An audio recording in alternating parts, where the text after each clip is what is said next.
Hello, ladies and gentlemen, and being a producer of Wrestle Massacre as well as Inside Movies Galore, I am David Streggy, and welcome to Delusions of Grandeur. Enjoy the reviews. I certainly did.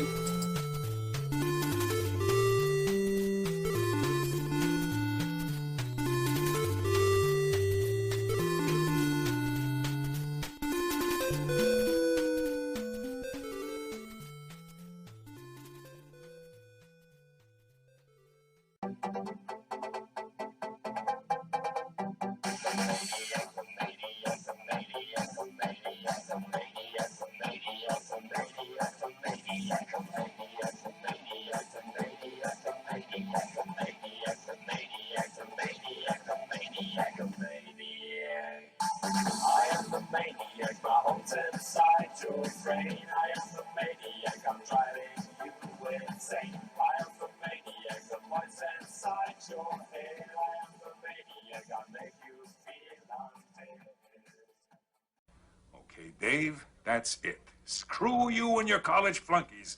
I've had enough of this from you and from everyone else. I know what you guys are trying to do.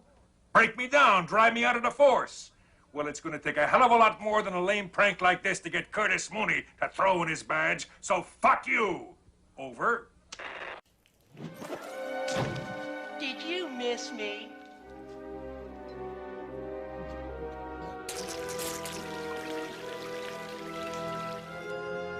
I guess not. Hello, ladies and gentlemen, and welcome back to Delusions of Grandeur. I'm your host, David Streggy, and here I have another review for you, this time of the first film in the Shinobi collection. And if you want to use a vlogcast discussion on Septon Sim versus the world in listening to this review, feel free, because I went on my friend's podcast, Vlogcast, and talked about what I was watching at that moment, and this is that film that I was talking about in there. Now, Shinobi, the first one that I am watching from this series, was filmed in 2004, and it is directed by Kenji Tanigaki. And it was put out by ADV Films.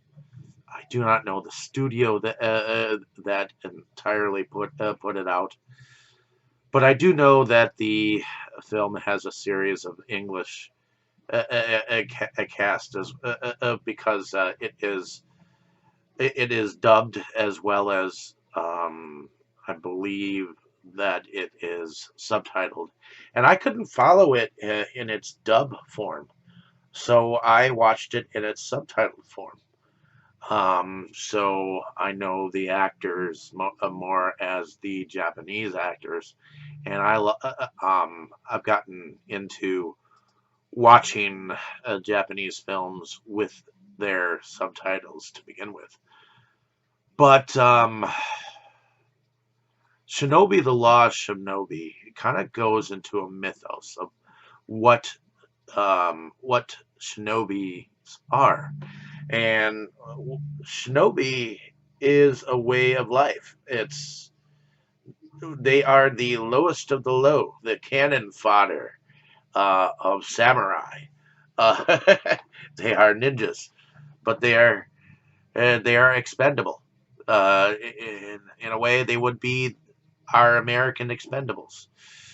But this particular film involves a young, strong, fast, and extremely intelligent, the best in his class, but kind of a lone wolf in his own generation, is Keguru. And he is not well liked by his fellow ninjas, but he is chosen to go on his first mission by his master, and he in the same aspect chooses a a companion, a young lady who is also shinobi, but is a childhood friend, to be his companion, on the secret missions that his master has given him, and he has been told to go and assassinate another boss in another town or village. And so Aoi, um, goes with him, and when they come back, there is another boss that evidently has several droogs that have minions, minions of ninjas. One of them being a female. Um, I believe his name would be Shuzan. Shuzan. Yeah, Shuzan. Is like the boss that wants to become like the next master, and technically he is a boss over them. But what happens is one of Aoi's cousins overhears some of their plans, and she is captured, and then Aoi is brought to this room where they have her cousin there, and she is witness to a very serious, like, brutal rape and killing of her cousin. Um, and in a sense, this brings about her running away from, the village, everything, and it's against the law for shinobi to technically run away. So what Shuzan does is Shuzan, with his minions, and minion leaders and his minions of ninjas, goes to the village where this master is, of theirs, and tells them that they are just runaways, and they did it for no reason, when in fact it was him who caused it all, or at least his men. So um, she is on the run. So Keguru um, goes off and to find her first. Some think that he's going to go and kill her himself, but we find out that his real mission is to save her and find his own path, and ultimately he decides to um, kill Suzanne and whoever stands in the way of his master's ways of shinobi. And there are some very interesting gore scenes in the end. I mean, the one cowardly dude who raped the cousin, he gets impaled with a log, and I'm not sure how the fuck he he was able to do it, but it was like some Robin Hood shit. Uh, and the other guy was drawn, quartered, and hanged, uh, and not in all the right ways. But there were definitely a lot of fight moves.